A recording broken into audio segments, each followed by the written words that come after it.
The first human civilizations appeared about 5,000 years ago in the Middle East. The first cities, the first religions, the first kings, a radically new form of social organization. And then writing, which took man into history.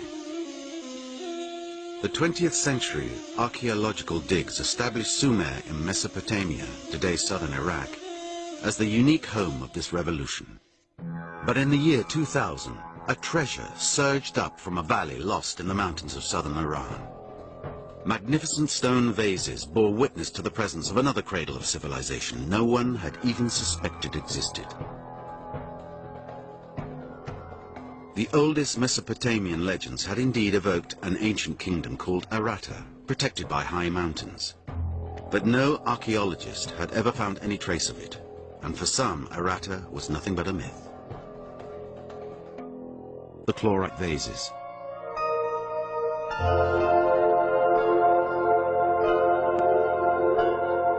It's a step construction, but it's huge, it's gigantic, 400 meters by 400 meters.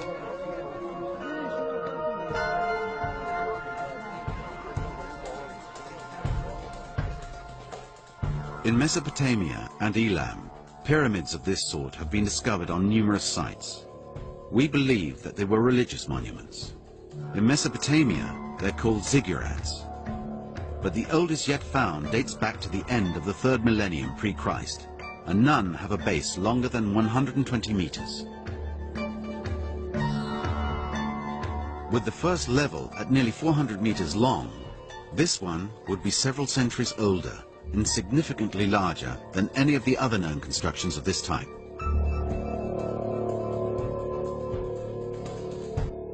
This gigantic city, emerging bit by bit from the ground, was the center of a vast kingdom that prospered here 5,000 years ago. An enormous missing piece in the great puzzle of the origins of our civilizations. This is a civilization totally was ignored, totally was forgotten in the history, and now it's coming up little by little, little by little. It's just emerging from the, from the shadows, coming up. That is magnificent. This discovery turns all of Middle Eastern archaeology upside down.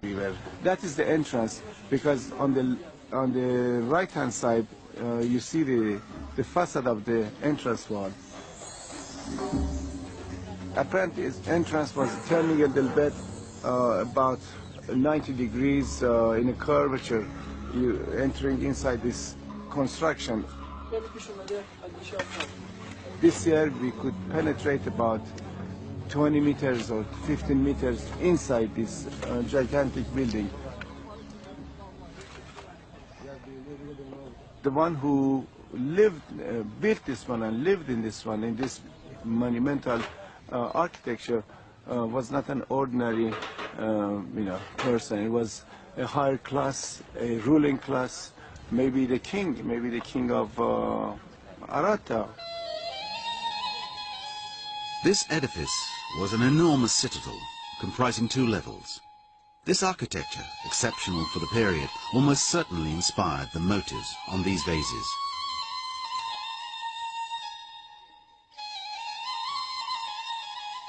And for the archaeologists, it's one further proof demonstrating the degree of sophistication attained by this civilization.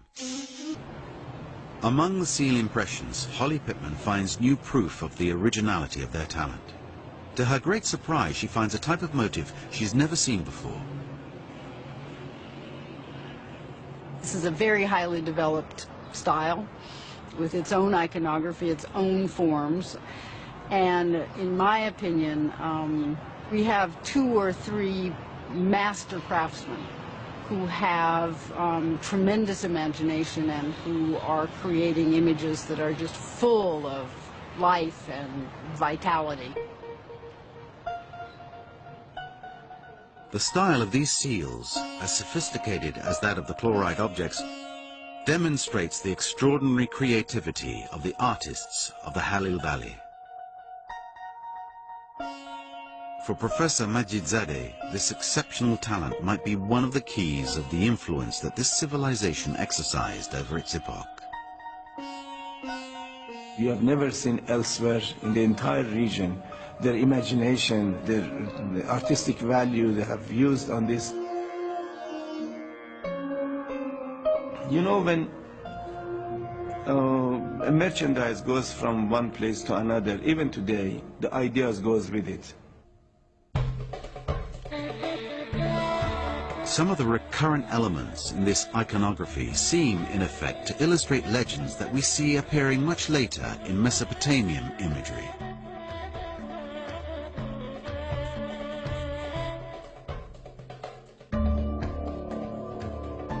The legend of Etana is only documented in Mesopotamia at the very end of the 3rd millennium BC. It tells of how a serpent finds revenge against an eagle for devouring its young. The reptile is advised by a god to hide in a carcass to surprise its enemy. I mean, this representation of a cow and an eagle attacking, and confrontation between two snakes and one eagle. It came to my mind, this must be a story of Etana, 600 years ago or 500 years ago, before Mesopotamians represented on their seal impressions.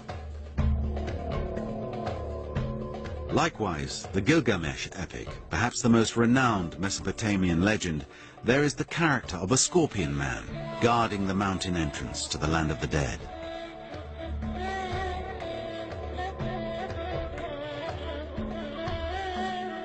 But in all of Mesopotamia, only one image has been found representing it. In the Rud Valley, the scorpion man appears on dozens of different vases.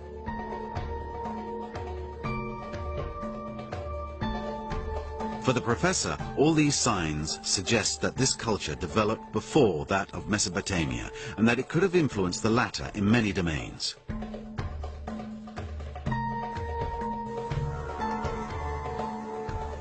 When the results from the site's geophysical readings arrive to Eric Fouache, the professor's intuition seems to be confirmed. We can see quite clearly here in red and brown a bedrock, which is the topography upon which the people of Konasandal first settled, whereas we've got a dozen meters of deposits on top of it, which are very probably, in their entirety, archaeological deposits. About a meter down, we see the appearance of geometric structures that couldn't be anything other than walls. And at 2 meters, we can see that the anomalies aren't arranged in the same manner. That shows quite clearly that we've got several generations of remains, and hence an ancient foundation for this site. The ground underneath Konasandal might well enclose traces of occupation long preceding the most ancient Mesopotamian remains. The geomorphologists told us we have about 12 meters of cultural deposit below the surface. Therefore, it's not 5,000 years ago they settled here. Maybe they settled 10,000 years ago. We don't know yet. This discovery is only revealed at the very end of the 2005 campaign. On the site, nearly all the trenches have been sealed, with the exception of Mr. Soleimani's at the palace entrance. And it's there that an incredible dramatic turn of events takes place.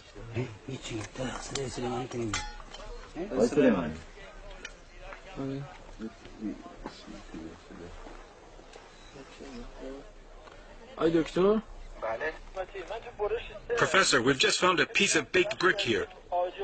Could you come over?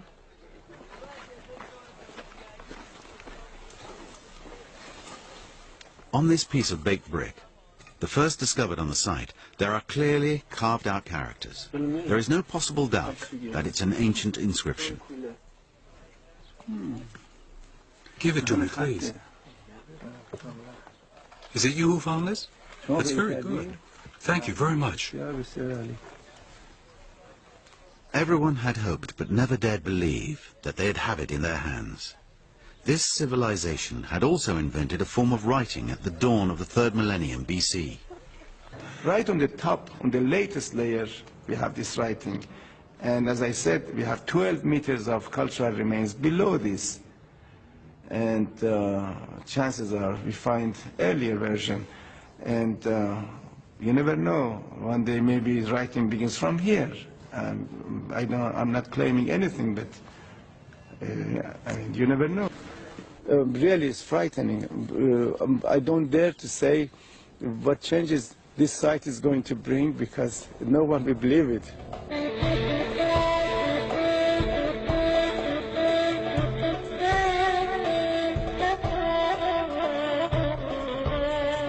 Perhaps we'll never know if this city is really the one the Mesopotamians called Aratta. But no one can any longer claim that Mesopotamia was the unique cradle of civilization in the Middle East. This other cradle has already regained its place in the memory of mankind.